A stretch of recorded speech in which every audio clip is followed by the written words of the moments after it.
Episode 1: Growth Requires the Humility to Outgrow Your Past Self. Listener discretion. This podcast is for reflection and conversation, not professional advice. I'm sharing my perspective and personal experience. Please use your own judgment and seek appropriate professional guidance when needed. Listen in a way that feels supportive and safe for you. It's me, Kimberly. I want to start this podcast by thinking out loud about a question that sits at the center of why I'm even here. It's simple, but it's uncomfortable. What if changing your mind isn't weakness but growth? I used to believe consistency meant strength. Hold your ground. Don't waver. Don't contradict your past self. Lately, I'm not so sure. I've been noticing how often the idea of moral high ground replaces curiosity, and how quickly that shuts down compromise, connection, and understanding. It makes it hard to look back and say something honest. We weren't wrong, we were learning.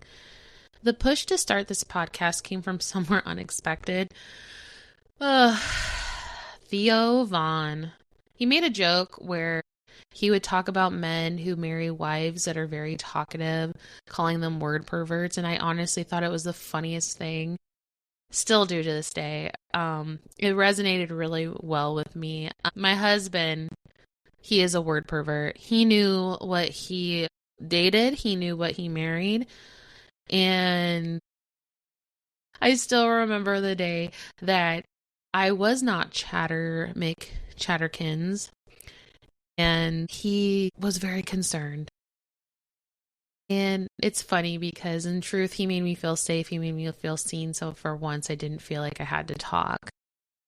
And honestly, that joke Theo Vaughn made about talkative women really did hit me. And I think it helped me go down a path that really shows who I want to be. Because yes, I do talk a lot. I talk over people. I get restless in silence. I overshare like it's a competitive sport. And unfortunately, I keep winning. At some point, I realized something uncomfortable. What I wanted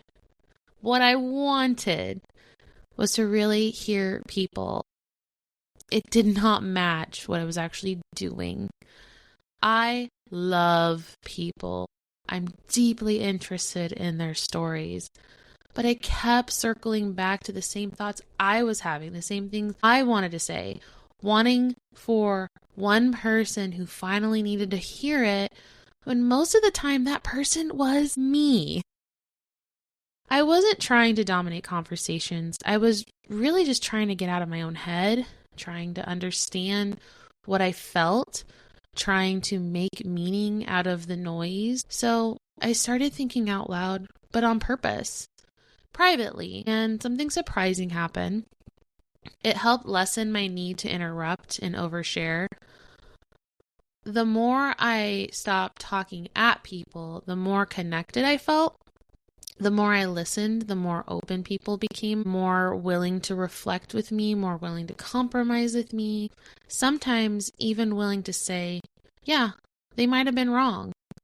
And also for me to admit that I was wrong. And that feels rare right now because admitting that you're wrong seems unheard of when we're living in a world of extremes. All or nothing thinking has become the default. We're building cliques instead of communities. We confuse disagreements with hate. We turn people who think differently from us into villains or symbols rather than humans. It feels like social media is just filled with gotcha moments, or be better, be more like me, this influencer you've never met before, even though that isn't actually them, but a brand they're selling, a belief. And I don't know about you, but I'm exhausted.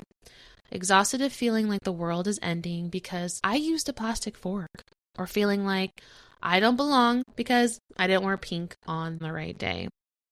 Or replaying a conversation for 3 days because I didn't finish my thought last night at dinner.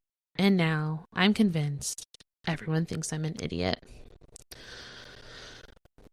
Politics is also one of the clearest places I've noticed the all or nothing shows up. People feel pressure to pick a side, stay loyal to it, and defend it at all costs. Changing your perspective can feel like a betrayal instead of growth.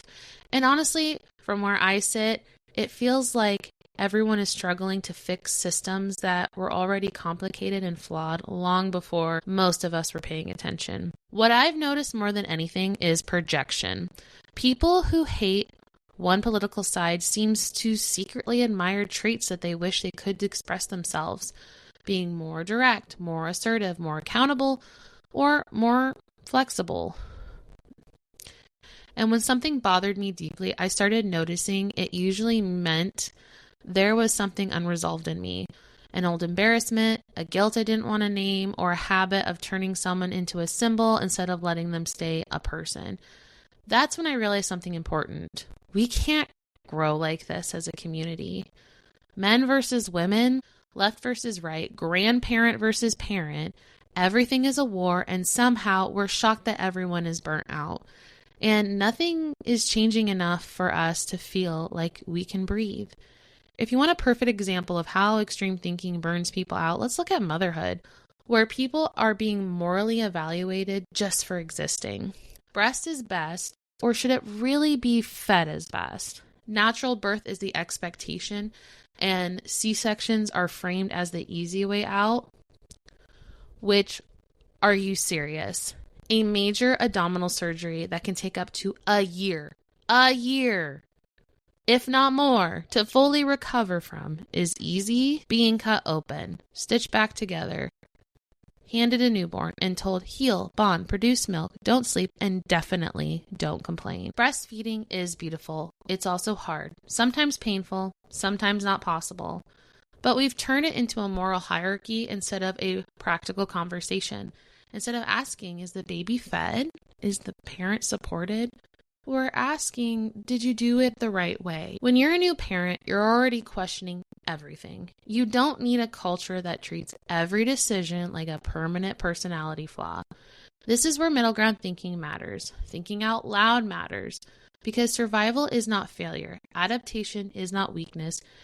And choosing what works for your body, your baby, and your life isn't selfish, it's responsible. Motherhood cracked something open in me.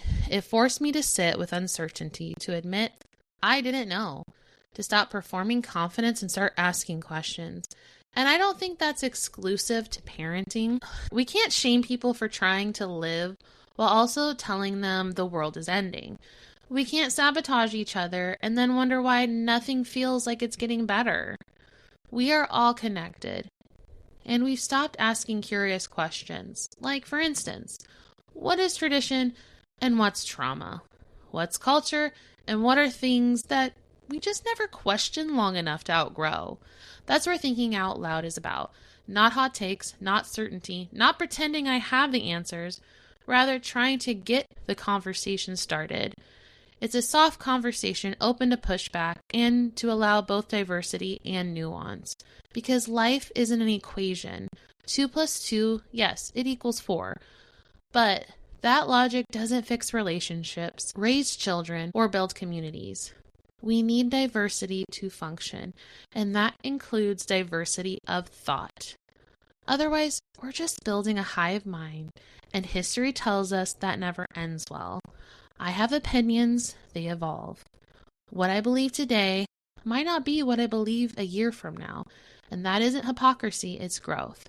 Most of us are grateful that we're not the same person we were when we were 2 years old. So this podcast is me, modeling curiosity, admitting uncertainty, letting my ideas change in real time. Some things require firm decisions, I agree. But when it comes to humanity, community, and parenting, we have to learn how to compromise without it costing someone their dignity. So, back to the question that started this. What if changing your mind isn't weakness, but growth? I believe changing your mind means you're paying attention. It means you're listening. It means you're willing to let new information change you. That's not weakness, that's adaptability. That's self-reflection. That's how humans survive and how communities heal. So welcome to Thinking Out Loud.